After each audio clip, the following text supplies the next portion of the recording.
If my memory is right about at the point where the A is on Afghanistan. Parece, por isso que eu estou muito preocupado com esses acontecimentos, esses acontecimentos vierem em função da presença da opinião pública norte-americana e do Congresso dos Estados Unidos, muito mais do que objetivos propriamente militares. Você acha, essa é a sua posição, Reginaldo? Você acha que a retaliação é muito mais em função do público doméstico americano do que, digamos, da necessidade militar, policial de atacar os terroristas? Sem dúvida nenhuma. Eu acho que esse ataque, em termos de debelar os ataques terroristas, isso já vem sendo feito por vários analistas, é completamente ineficiente.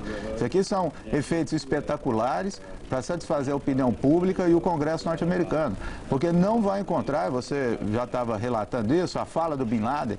A fala do Bin Laden é muito significativa porque nós estamos diante de uma guerra que não é apenas uma guerra militar, é uma guerra de comunicação. E nessa guerra de comunicação os americanos não teriam que fazer alguma coisa, exatamente o que fizeram agora? Mas eu Ou acho... ter feito alguma coisa é contraproducente? Qualquer coisa que eles façam, eles perdem. Então, eu acho que é isso, é contraproducente o ataque militar. Eles já estão fazendo já há algum tempo uma guerra psicológica, uma guerra de comunicação para contrabalançar o que tem sido feito pelo muçulmano. Quer dizer, você não pode cair no erro do inimigo. Já dizia... Que nós temos o Rodolfo Giuliani ao vivo falando em Nova York.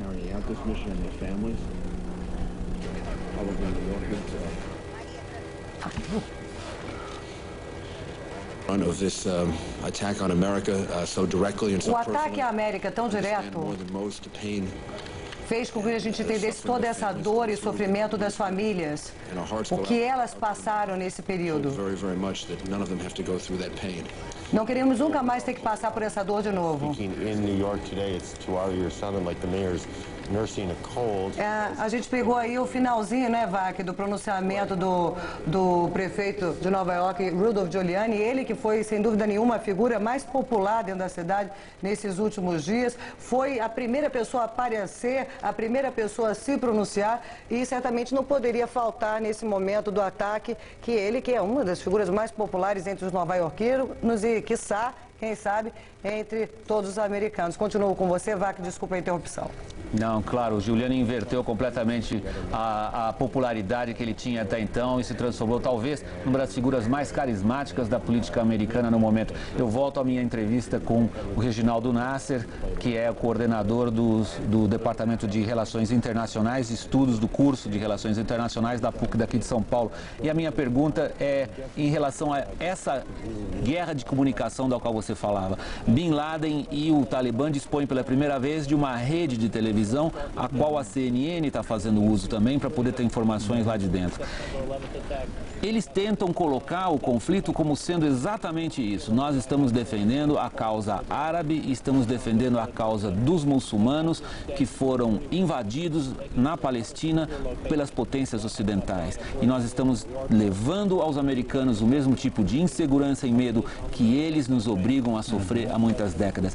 Isso é convincente? Você acha que na opinião pública, tanto dos países da região, da ocidental nem se diga, eles compram essa ideia? Eu acho que eles estão comprando. Veja bem, desde 93, essa estratégia do terror e o equívoco dos Estados Unidos é cair nessa estratégia. É responder o quê? Através de mísseis, através de uma caça ao terrorista e não olhar o terrorismo de uma forma política. Não olhar o terrorismo de que ele precisa da colaboração do mundo árabe e muçulmano. Se aproximar desse país, se aproximar da população, para dizer o seguinte, quer dizer, isso vocês têm responsabilidade também. Então me parece que os Estados Unidos está repetindo a mesma estratégia que até então vinha sendo feita de 93. De 93 para cá que nós assistimos o fortalecimento do Bin Laden e das redes terroristas. Mas, Reginaldo, a gente é obrigado a colocar essa pergunta. Diante da atrocidade que os americanos sofreram, do número de mortos, da ousadia e da frieza com que esse ataque foi levado adiante dia 11 de setembro, teriam os americanos qualquer outra alternativa que não fosse também mostrar o seu poderio militar? Eu acho que tem, é isso que eu estou dizendo. Eu não posso deixar a condução da política externa num momento desse sobre o lado emocional, que é muito forte. Lógico que é compreensível, alguém que viu 5 mil, 6 mil pessoas sendo mortas daquela forma bárbara, né, não vai ter outro tipo de reação. Mas na política de Estado, nesse momento, é um momento de moderação e equilíbrio, que até então vinha tendo Colin Powell. Quer dizer, o Colin Powell pretendia, me parece, mudar a estratégia norte-americana, que já vinha sendo feito com Bill Clinton também. Né? Então era um momento de combater o terror de uma nova forma. Quer dizer, nós estamos caindo, né, os Estados Unidos, o mundo ocidental, está caindo no erro que o terror está querendo. Quer dizer, o terror hoje, você está dizendo, chamou para uma guerra de comunicação. Né? Uma guerra onde eles sabem usar bem a tecnologia. Quer dizer, aquele mundo primitivo que nós imaginamos, das tendas, etc., existe, mas que eles sabem usar a tecnologia muito bem. E veja, o Irã, você está dizendo, o Irã apenas pronunciou o quê? Que fechou a fronteira. Se nós olharmos anos atrás, o Irã era um opositor radical ao Talibã. Não é mais.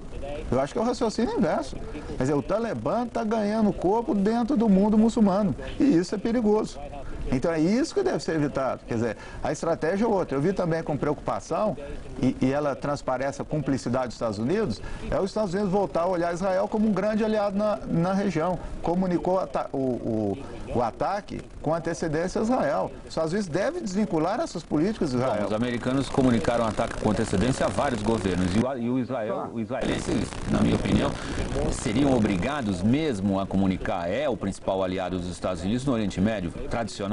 Então, mas é isso que precisa mudar. Se não mudar essa política, não há como debelar o terror. Essa que é a grande questão. Por isso que eu estava otimista até uns dias atrás, porque me parecia que era um divisor de águas. Vamos então, Reginaldo, desculpe eu interromper, mas vamos voltar a 10 anos atrás. 10 anos atrás nós tínhamos uma situação muito parecida. Nós tínhamos os americanos organizando uma coligação entre eles de árabes para atacar um país árabe, o Iraque. Nós estamos falando da Guerra do Golfo. E foi possível aos americanos naquele momento manter Israel fora das operações, embora Israel tivesse sido atacada diretamente por mísseis Scud disparados pelo regime de Saddam Hussein.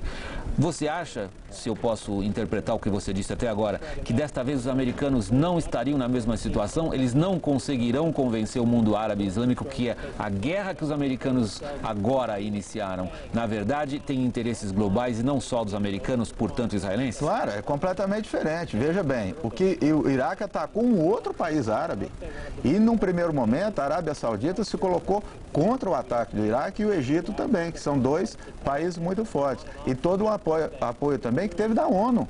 Veja bem, de uma organização internacional que tem uma legitimidade. Nesse caso, não está acontecendo.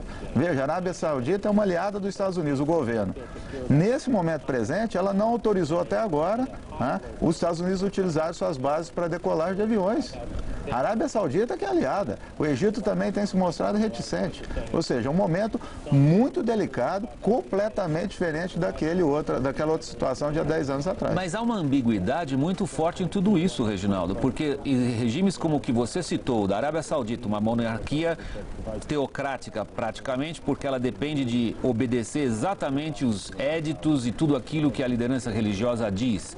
Nós temos a Jordânia, uma monarquia que depende muito do apoio militar e financeiro americano. E nós temos o Egito, uma democracia parlamentar, entre aspas, digamos, cujo presidente já foi alvo, no mínimo, 3 vezes de atentados praticados por gente que hoje se sabe ligada à Al-Qaeda. Não seria do interesse de todos esses regimes que os americanos combatessem radicalmente o extremismo religioso? Esses países utilizam uma cumplicidade. Ao mesmo tempo que eles recebem verbas e benesses dos Estados Unidos, eles fazem vista grossa para os grupos terroristas que estão alocados dentro dos seus países, porque eles temem muito uma reação contrária. Então, veja bem, e nesse sentido, os Estados Unidos deveriam rever urgentemente sua estratégia. Até outro dia eu vi um articulista do New York Times dizendo que o embaixador da Arábia Saudita nos Estados Unidos é um homem que tem mais poder ali dentro. Ele liberou toda a família do Bin Laden de interrogatórios do FBI. Há cerca de 4, 5 dias eles foram liberados e voltaram para a Arábia Saudita. Cerca de 20 integrantes, cerca de 20 parentes do Bin Laden moram e estudam nos Estados Unidos. E esse embaixador da Arábia Saudita, ele tem uma livre circulação para as altas esferas do poder norte-americano. Né? Eu digo também das embaixadas na França e na Alemanha, enfim, uma cumplicidade que os Estados Unidos mantêm com esses governos corruptos e ditatoriais, que deveria ser mudada a partir de agora. Né? Então, o que você está dizendo, ambiguidade, realmente existe, mas esses governos sabem utilizar disso. Quer dizer, eles têm as benesses dos Estados Unidos, mas ao mesmo tempo fazem vistas grossas aos grupos terroristas porque eles podem se comprometer. Né? Então, veja que a situação dos Estados Unidos, do mundo ocidental ali, é muito delicada. E eu volto a repetir, o teatro das operações, o mais complicado não é no Afeganistão, vai ser no solo norte-americano. E isso é uma questão inédita. A questão inédita, você diz, é o grau de vulnerabilidade. Ou seja, isso que o Osama Bin Laden disse na televisão, Isso. na cadeia Al Jazeera, e que foi retransmitido para o mundo inteiro pela CNN, de que pela primeira vez os americanos vão sentir na própria pele o tipo de insegurança que palestinos e muçulmanos vêm sentindo há muitas décadas. Você acha que isso é só uma ameaça ou você acha isso factível? Eu sei que você não tem bola de cristal. Não, eu acho factível, não estou falando é por mim. Pelo que o secretário de Justiça tem falado há várias semanas, o secretário de Justiça dos Estados Unidos. Ele anda dizendo que o risco é de 90% a 100%. Seu secretário de Justiça dos Estados Unidos.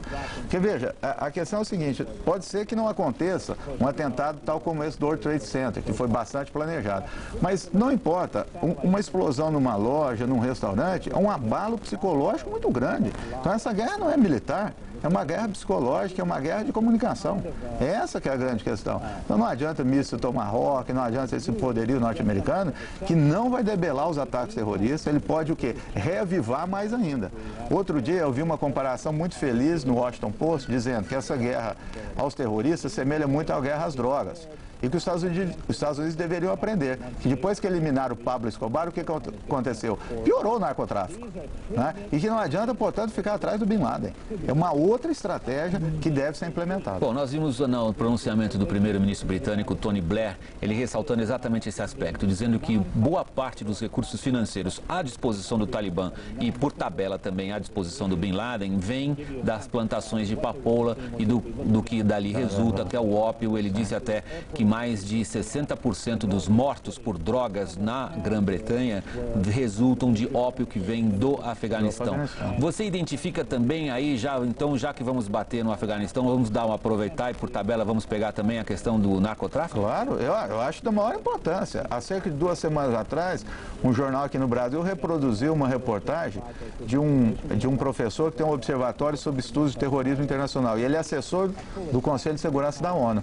E ele disse com todas as palavras, existem fortes indícios, que eles vão revelar, da conexão do terror com o narcotráfico. E nós estamos fazendo vista grossa disso aqui na América Latina.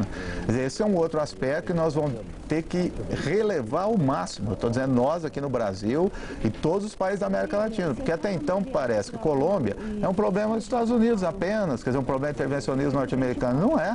É um problema muito maior.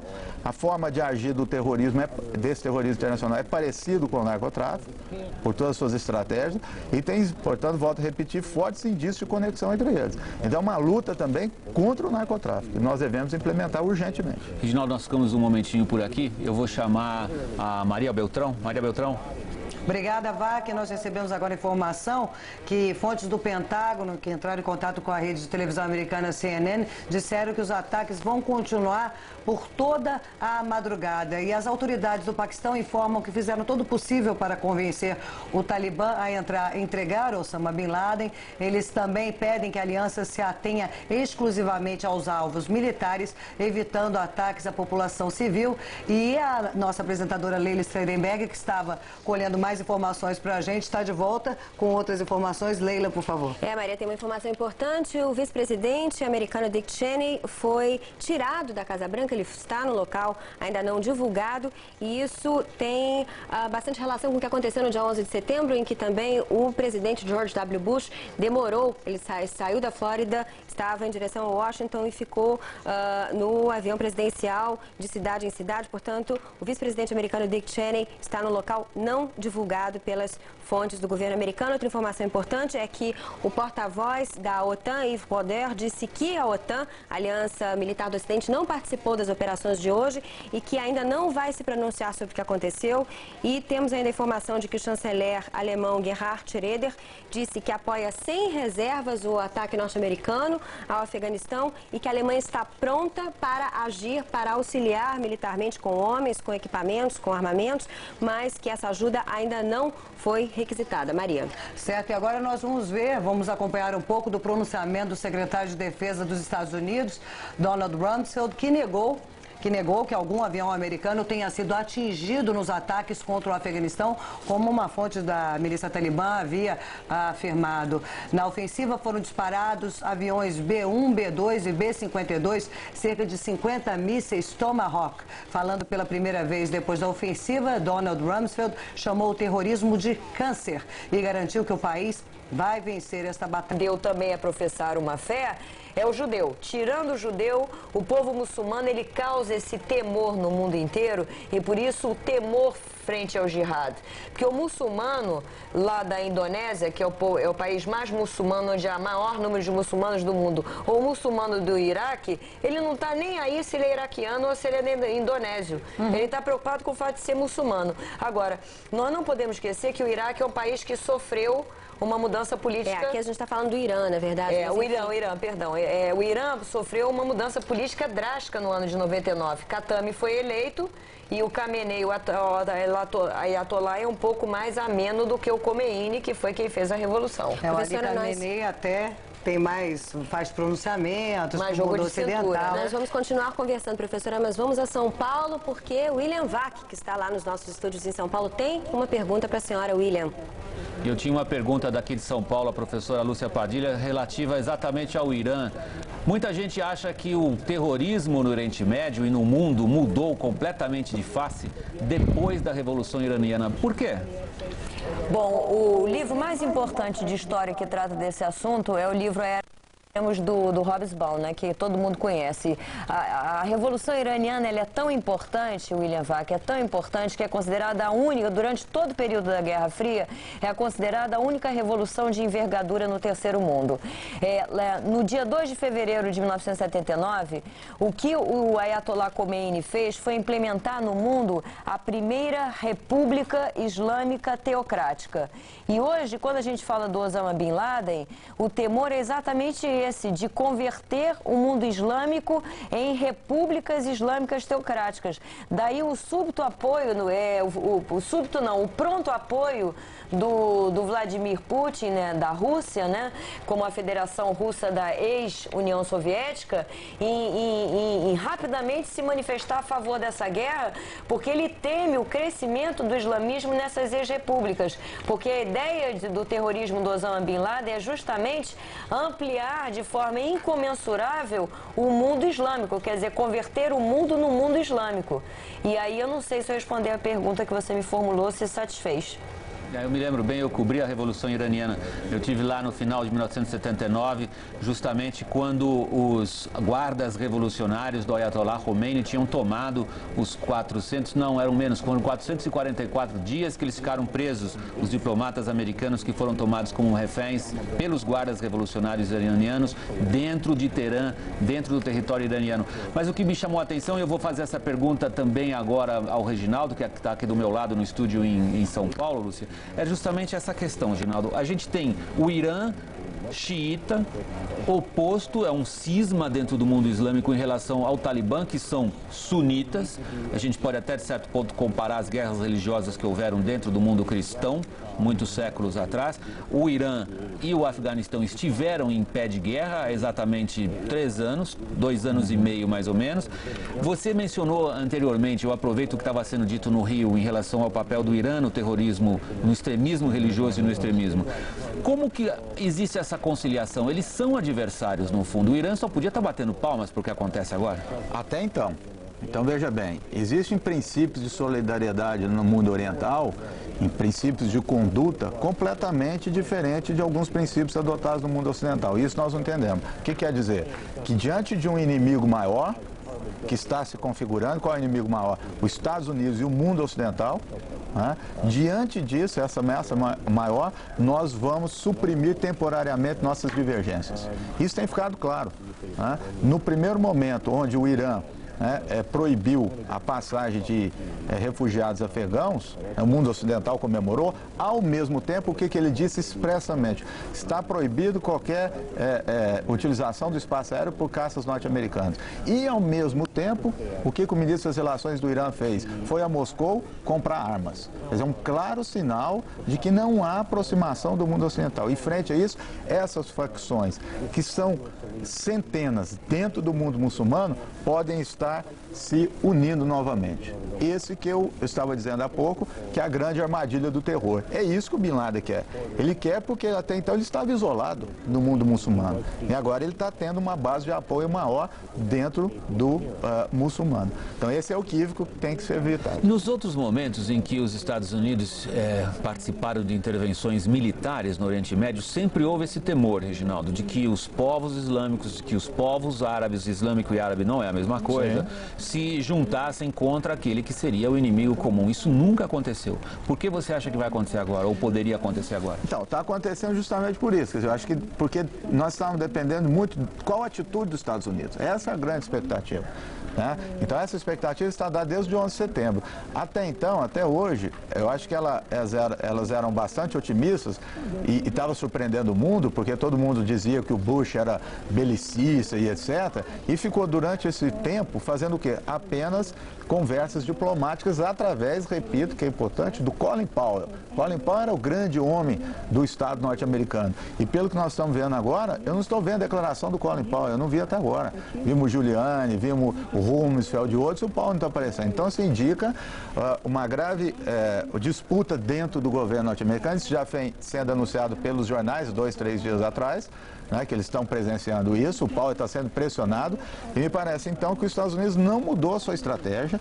Esse momento é grave e principalmente, eu estou te dizendo, quer dizer, a rede terrorista ela não abrange apenas um país, não é o Afeganistão, está envolvida a Líbia, está envolvido o Egito, está envolvido a Arábia Saudita, né, estão bem estabelecidos, não dependem do Bin Laden mais e não dependem do Afeganistão. Portanto, isso aí é um jogo de cena e é muito perigoso fazer com que o mundo muçulmano se una, que é muito diverso, digo. Um dos objetivos claros, isso aí ficou absolutamente patente em todos os pronunciamentos que a gente ouviu hoje à tarde dos líderes ocidentais, quando anunciaram as respectivas populações que estavam participando dessa grande operação antiterror. Todos eles disseram o seguinte: nós estamos preocupados também com o lado humanitário. Nós não estamos atacando apenas um regime que consideramos ofensivo aos nossos valores e que sabemos que gostaria de substituir o nosso modo de vida. Tanto o Blair quanto o Bush sublinharam isso. Nós estamos também ajudando os afegãos. Isso é só jogo de cena? Não, não é jogo de cena. Realmente eu acho que existe essa intenção. Há que se louvar palestinos, árabes que moram em Nova York têm elogiado a conduta do Bush e do Giuliani. Por exemplo, o célebre escritor palestino Edward Said tem elogiado isso de público. Só que tem um grande problema. Você mesmo apontou, né, no outro bloco que nós estávamos conversando. Essa comunicação do Bush e do Blair não chega à população afegã. Eles estão recebendo lá o saco de trigo, que é escrito, Estados Unidos, sei lá. Mas ele não está recebendo essa comunicação. Quer dizer, eles estão comunicando, na verdade, para os muçulmanos que estão dentro dos Estados Unidos e dentro da Inglaterra, mas não para os outros. Os outros não têm a mínima noção do que está acontecendo no cenário internacional. Ou tem, através da rede que você apontou. O Afeganistão está longe de ser dominado por uma facção monolítica. Embora a gente fale do Talibã como tendo imposto a um país como o Afeganistão um tipo de doutrina e um tipo de ideologia, a gente pode usar muito bem essa palavra nesse contexto, a gente sabe que uma das tradições do Afeganistão é justamente a das alianças que mudam conforme as circunstâncias. Até, se me permitem a comparação, dá para falar até de certos grandes partidos políticos brasileiros, onde eles olham mais ou menos para que lado que vai e os chefes regionais pulam do carro ou pulam para dentro ou pulam para fora do carro, conforme a necessidade. O Talibã tem tido problemas com deserções e tem tido problemas com líderes regionais que, se sentirem que o Talibã está debilitado, possivelmente ajudam, aceleram a desintegração do regime. Essa não é uma aposta bem feita por parte dos americanos? Não, eu concordo. Essa aposta é bem feita, só que ela estava sendo feita até hoje. Esse é o problema. Quer dizer, até hoje, com os Estados Unidos, sem mandar um míssil, sem fazer nenhum ataque, ele já estava o quê? Desintegrando o Talibã. As notícias evidentes disso, né? Quer dizer, já estavam articulando os chefes das tribos, já estava articulando a perspectiva da monarquia, né? As deserções que você mencionou, porque o Talibã é minoria. Até então isso estava sendo feito. O meu medo é que agora, a partir de um ataque de fora, né? Há 3, 4 dias atrás eu vi um chefe de uma tribo que é contrário ao Talibã, ele disse que faria tudo para derrubar o Talibã. só que ele não admitia interferência de fora, quer dizer, interferência do Ocidente. Diante disso, isso é inadmissível para o povo afegão, quem mora ali, etc., que tem séculos de tradição. Então é esse que é o meu medo. Quer dizer, aquilo que estava sendo feito até então estava surtindo um efeito imenso, só que é um efeito de médio e longo prazo. Tá certo? E pode ser que isso não estava satisfazendo a opinião pública norte-americana. Deixa a gente tentar se colocar no lugar dos americanos que planejaram essa operação. Considerando que o Talibã impôs ao Afeganistão uma regra dura, eles realmente tomam conta do país pela força bruta. Sim. Disso ninguém duvida. Eliminar a capacidade do Talibã de impor a sua, digamos, a sua doutrina através da força bruta não seria o melhor caminho de soltar o Afeganistão para uma outra situação? Então, mas veja bem, nesse momento agora, a força bruta norte-americana e dos aliados, ela vai imperar sobre o Talibã, não tem dúvida nenhuma. E o Talibã sabe disso, o que ele vai usar? Como você disse na fala do Bin Laden, ele vai usar o quê? A guerra ideológica, política e de comunicação. Ele não, veja, no pronunciamento dele, ele não mencionou nada assim, nós vamos resistir militarmente, etc. Ele disse que os Estados Unidos e a Inglaterra vão se tornar inseguros. Ele está fazendo uma guerra psicológica. Né? Então, é esse que é o problema. Né? Ele sair dessa posição de fraqueza militar para ganhar consistência política. Ou seja, o terror tem que ser combatido de uma forma política e não criminal. Nós não estamos diante de caçando mocinhos e bandidos no oeste norte-americano. Isso é ineficaz e já tem sido mostrado todos esses anos. Ginaldo, obrigado. Maria Beltrão, você vê, guerra de comunicação, a guerra pelos corações, e essa apenas está começando. Apenas está começando. Nós vemos há pouco a informação que o Pentágono até já admitiu, olha, espera aí muito ataque pela madrugada, e o próprio secretário de Defesa, Donald Rumsfeld, falou, quem sou eu para dizer se isso vai durar um dia, uma semana, um mês ou anos? Vamos fazer uma retrospectiva desse ataque que começou hoje. Por volta de 1h30 da tarde, hora de Brasília, 9h30 da noite, hora local, em Cabul, começaram os ataques aéreos ao Afeganistão. De acordo com as primeiras informações, foram bombardeadas as cidades de Cabul, capital do Afeganistão, Kandahar, onde fica a sede do regime talibã, e Jalalabad, importante base dos homens de Osama Bin Laden. Segundo testemunhas, as bombas atingiram a região onde fica o Ministério da Defesa em Cabul. Em Jalalabad, os ataques atingiram o aeroporto da cidade e, de acordo com o ministro da Defesa da Aliança do Norte, 3 campos de treinamento também foram destruídos. Segundo o governo dos Estados Unidos, os principais alvos no Afeganistão são as bases aéreas e as instalações de defesa do regime talibã. Os afegãos, convertidos no centro de uma grave crise internacional, sobrevivem a duras penas no país levado à miséria por conflitos intermináveis e sob um regime que aterroriza a população a golpe de decretos ditados em nome de Alá. Os talibãs, grupo integrista islâmico que controla este pobre país da Ásia Central, promovem há 5 anos um retrocesso que espanta o mundo. Com uma interpretação peculiar da lei tradicional islâmica baseada no Corão, os talibãs adotaram como princípio a proibição. As mulheres têm sido os alvos principais das radicais mudanças nos costumes afegãos. Mulheres, não saiam de casa. Se saírem, não se vistam como as mulheres que usavam roupas elegantes e cosméticos para se mostrar aos homens antes da chegada do Islã. Este decreto, anunciado pela presidência geral do país depois da chegada ao poder em 96, dá o tom da ordem social imposta aos 26 milhões de afegãos pelo regime nascido nas escolas especialistas do Corão. A repressão sobre a mulher, obrigada a se vestir com a burca, uma túnica que cobre totalmente o seu corpo, é um dos pilares do governo talibã. As infratoras se arriscam a sofrer castigos corporais, lapidações, enforcamentos ou mutilações. As rigorosas normas ditadas pelas autoridades religiosas proíbem que mulheres sejam examinadas por médicos masculinos. No caso de ser atendida por um médico, a mulher deve usar obrigatoriamente o hijab, o véu islâmico. Médicos masculinos e femininos não podem sentar juntos nem conversar. E se precisarem conversar, a médica deve colocar o hijab. Os talibãs associam ócio a pecado, por isso não toleram nenhum entretenimento, como a música, o futebol ou o xadrez, que era muito praticado no país. Os homens têm que ter barba. Se barbear, será detido até que a barba cresça. Os decretos religiosos proíbem também que se corte o cabelo à maneira americana ou ocidental. O culto das imagens é objeto de severos castigos pelas autoridades, para impedir o que eles chamam de idolatria pecaminosa. Meses atrás, os talibãs destruíram a tiros de canhão os gigantescos Budas de Bamiyan, relíquia arqueológica do país. Esses decretos são impostos pela máxima autoridade do Afeganistão, o Mullah Mohammed Omar, também conhecido como Príncipe dos Fiéis. Depois do primeiro ataque, que começou em Cabul, na capital, à 1h30 da tarde, aqui do Brasil, cerca de 1h30 depois começou um segundo ataque. Dessa vez, os alvos foram as cidades de Kandahar e Herat, no sul do país, e também Mazar-e-Sharif, no norte do Afeganistão. Em Kandahar, sede do governo talibã, o alvo seria a casa do Mullah Mohammed Omar, líder do Talibã. Nas cidades de Mazar-e-Sharif e Erta, os aeroportos foram atingidos.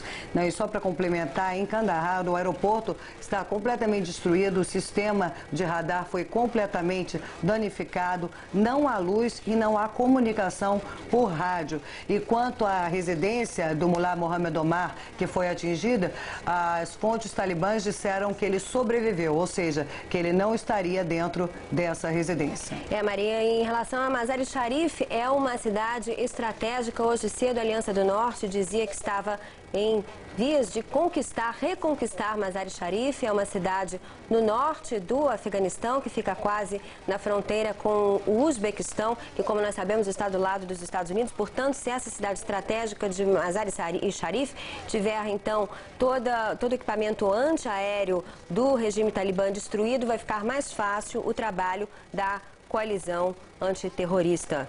Maria. Até agora, quem já deu apoio formal aos Estados Unidos a esse ataque foram França, nós acompanhamos aí o presidente francês Jacques Chirac dando seu apoio, Grã-Bretanha, que foi o primeiro a se manifestar através do primeiro-ministro Tony Blair. Inclusive, Grã-Bretanha participou dos ataques, isso é importante lembrar também, teve participação efetiva nesses ataques dessa noite, não é? E também Austrália, Canadá, Rússia, todos eles apoiando essa ofensiva militar dos Estados Unidos. Gerhard Schröder, da Alemanha, e também Jacques Chirac, da França, disseram, inclusive, que assim como a Grã-Bretanha, eles daqui a pouco vão estar participando também militarmente dessas operações. Até agora, de acordo com o presidente George W. Bush, 40 países cederam o espaço aéreo para essa operação militar dos Estados Unidos. O terrorista Osama Bin Laden fez uma declaração de guerra contra os Estados Unidos que a gente acompanhou aqui por videotape. Pensávamos no começo que poderia ser uma imagem ao vivo e depois vimos que era uma imagem de dia claro, ou seja, um pronunciamento gravado mostrado na rede de televisão Al Jazeera. É uma rede de televisão que é considerada a CNN dos países árabes. Osama Bin Laden disse que a América não vai ter segurança enquanto o Islã não tiver o mesmo tratamento. Tropas americanas ao longe entram no teatro dos combates. O comando da guerra está em Washington, na Casa Branca, no Pentágono e no Congresso. No comando da guerra está o presidente George W. Bush. Aos 55 anos, esse texano, filho do ex-presidente George Bush, enfrenta uma crise de amplitude poucas vezes vista. E há apenas 8 meses depois de sua chegada à presidência. Empresário, dono de time de beisebol e ex-governador do Texas, Bush tem pouca experiência em administração e menos ainda em política internacional. Dick Cheney, o vice-presidente, sempre agiu na sombra. É um homem experiente, com habilidades de estrategista. Foi secretário de defesa por ocasião da Guerra do Golfo. Agora, com 60 anos, Cheney desempenha um papel-chave no governo Bush, atuando na organização ministerial e funcionando como ligação da Casa Branca com o Congresso. Colin Powell, secretário de Estado, general da reserva, que chefiava o Estado-Maior das Forças Armadas na Guerra do Golfo, ele tem 64 anos e é o primeiro negro a liderar a diplomacia americana. Personalidade muito admirada por seus compatriotas, Powell conquistou a reputação de ser um moderado no governo e tem como missão formar uma coalizão internacional antiterrorista nos moldes daquela da Guerra do Golfo.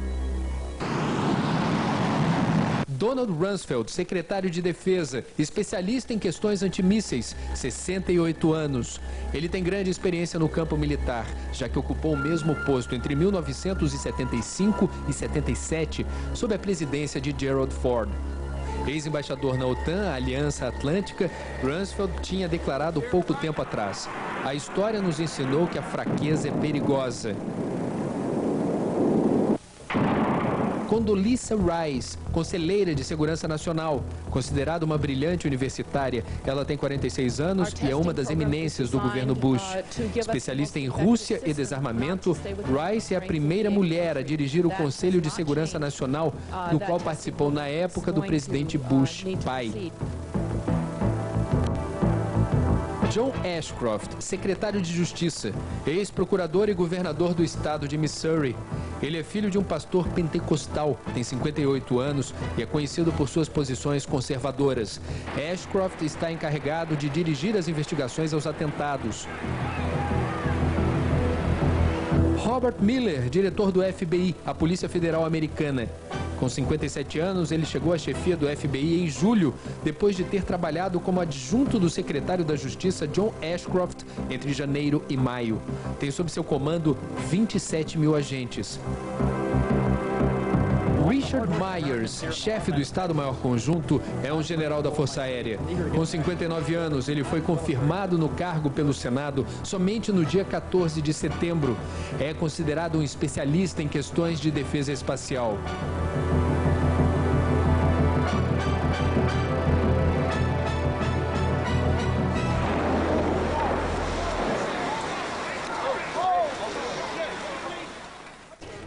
O desenvolvimento da tecnologia de guerra criou armas de ataque a longa distância que dispensam o envolvimento direto de soldados na operação. Mas a evolução digital também criou a necessidade da presença dos chamados super soldados, profissionais altamente treinados para um novo tipo de guerra. Sobrou só para dia de festa a figura do soldadinho de quartel.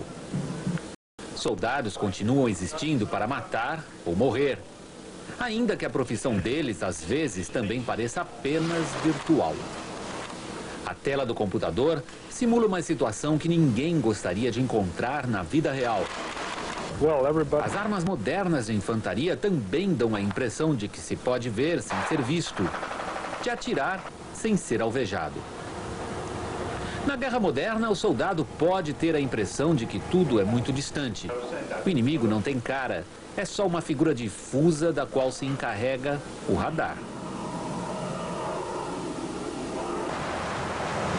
É uma experiência que as marinhas mais avançadas já conhecem há alguns anos. Poucos olhos têm chances de ver o que está acontecendo. A guerra é uma profissão de especialistas treinados em interpretar sinais num aquário de luzes misteriosas. Com peso cada vez maior, sobretudo para mulheres. Ganha muita força a expressão armas femininas. Elas estão sendo treinadas para aguentar cargas pesadas, especialmente cargas psicológicas. Um filme de propaganda do exército britânico, feito para atrair mulheres recrutas, é bastante realista. Termina com um final feliz, pelo menos para uma das mulheres, o soldado.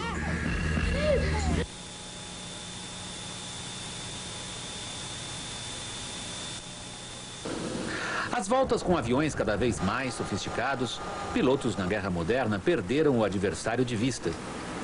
Passaram a viver momentos de verdadeira emoção, sobretudo no simulador computadorizado, que, além do mais, é muito mais barato do que queimar combustível na vida real.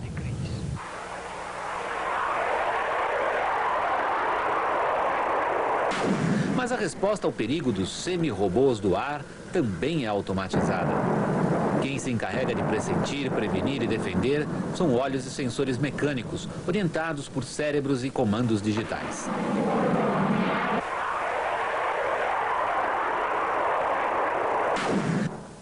Especialmente quem ataca pelo ar, pode achar que a guerra é só uma sucessão de decisões tomadas à distância e que podem ser analisadas, interpretadas, talvez até corrigidas por câmeras de vídeo.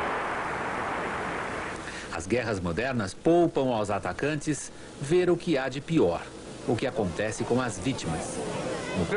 Para os comandantes das modernas guerras, o sofrimento infligido aos civis tem de ser o suficientemente forte para desmoralizar o inimigo, mas não tão feio ou visível para não impressionar negativamente aos amigos.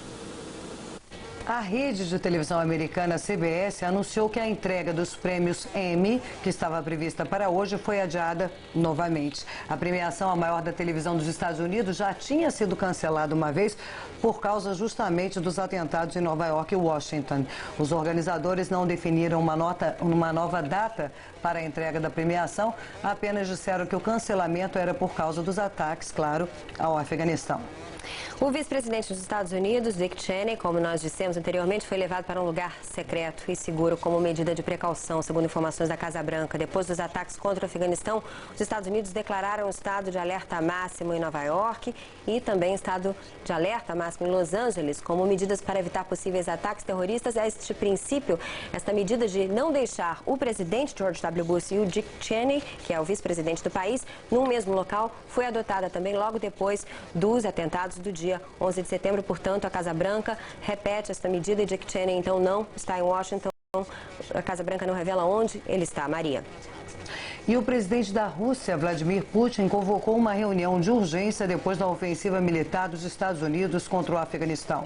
O porta-voz da presidência, Alexei Gromov, disse que foram convocados os ministros da Defesa, Segurança, o chefe das Forças Armadas e o diretor do Serviço Federal de Segurança. A Rússia também faz parte da Aliança contra o Terrorismo, liderada pelos Estados Unidos. O presidente da França, Jacques Chirac, confirmou o apoio francês aos ataques ao Afeganistão. Falando ao vivo em rede nacional de televisão, Chirac confirmou que a França vai participar da ofensiva contra a organização comandada por Osama Bin Laden ao regime talibã. O comunicado em cadeia nacional de televisão foi transmitido 2 horas depois dos ataques. O presidente Jacques Chirac anunciou que as forças francesas vão participar das ações militares no Afeganistão. Assumiremos nossa tarefa neste momento delicado com espírito de solidariedade e responsabilidade, disse ele. Chirac revelou que fragatas francesas já estão a postos no Oceano Índico para ajudar as tropas americanas. Ele disse ainda que os países aliados vão socorrer os refugiados afegãos e que diversas ações humanitárias acontecem na região. Terminando o discurso, o presidente francês afirmou que a democracia mundial foi atacada no dia 11 de setembro e que nenhum país deve se render ao medo e à chantagem terrorista. Nós vamos agora a Washington com Edgar Júnior por telefone. Edgar, eu sei que você acompanhou o pronunciamento e a entrevista coletiva do secretário de Defesa norte-americano, Donald Rumsfeld.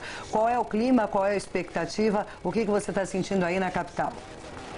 Olha, Maria Beltrão, por aqui o clima é de muita expectativa, principalmente depois do pronunciamento feito pelo Osama Bin Laden, de que a América não terá paz enquanto o povo árabe e os palestinos não a tiverem também. Quer dizer, foi uma ameaça muito grande e a segurança que por aqui já andava reforçada vai ficar muito mais rigorosa. Os militares estão em alerta, o próprio secretário de Defesa disse isso, e quer dizer, a coisa não tá bem delicada, viu, Maria? Visitem a Califórnia, passem na Disney e tudo mais, ninguém está querendo viajar, quer dizer, o medo é muito grande, a gente pode ver isso daí conversando com qualquer americano, todos dizem, não, estou adiando as minhas férias para daqui a tantos meses, porque eu não tenho coragem de entrar num avião nesse momento. Por outro lado, né, Edgar, a gente sabe que dificilmente um raio cai 2 vezes no mesmo lugar. O próprio Departamento de Estado essa semana, fontes em off, ou seja, que não revelaram sua identidade, disseram que o governo americano não acredita que uma nova ofensiva dos terroristas, que um novo atentado terrorista se dê em aviões, seja da mesma forma dos que ocorreram no dia 11. Uma informação importante agora, o secretário de Estado dos Estados Unidos, Colin Powell, vai viajar para a Índia e para o Paquistão na próxima semana, esta semana, para confirmar o apoio às ações de represália contra o Afeganistão iniciadas este domingo. Essas são informações de um comunicado do Departamento de Estado. Esse comunicado foi divulgado agora há pouco. O papel do secretário de Estado, Colin Powell, nos próximos dias, uma vez que ele é uma figura um pouco mais moderada aí nessa cúpula de segurança da administração Bush, vai ser muito importante, não vai, Edgar? Sem dúvida alguma, o prestígio do secretário Colin Powell é muito grande e ele é muito respeitado tanto aqui dentro dos Estados Unidos quanto fora. Uma palavra dele vale muito e nessa campanha de que ele tenta formar realmente esse apoio, essa coalizão grande contra o terrorismo, essa viagem dele foi muito importante, já que anteriormente, a última viagem agora foi feita pelo secretário de Defesa, mas ficou ainda vamos dizer assim, ficou se aguardando a viagem realmente, o contato feito pelo Colin Powell, porque ele traz, além do nome, a credibilidade de um homem que tem toda a responsabilidade e, como você bem mencionou, um homem moderado. Quer dizer, ele não tem o intuito de atacar, ele prefere resolver a coisa na conversa, se possível, politicamente.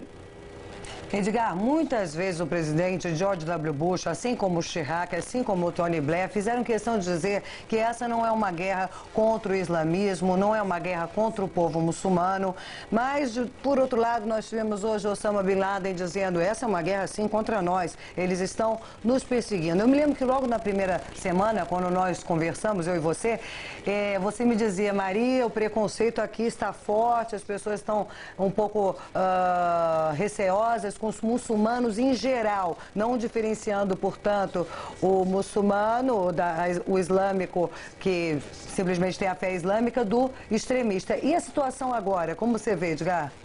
Olha, até esse momento, o que eu posso lhe dizer é o seguinte, até, vamos dizer assim, o pronunciamento do Osama Bin Laden, a situação dessa discriminação havia melhorado um pouco. Também devido aos esforços de todas as autoridades, novamente o presidente Bush se reuniu com vários líderes da comunidade muçulmana, o Colin Powell, Donald Rumsfeld, quer dizer, todos eles sempre batendo na mesma tecla de que a luta não é contra o muçulmano, é contra o terrorismo.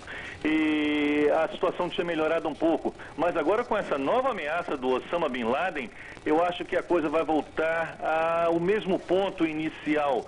Porque eles não conseguem separar. Ok, eles compreendem de que realmente não é o povo muçulmano num todo culpado por isso, mas são extremistas muçulmanos que utilizam da religião islâmica para cometer atos como este que aconteceu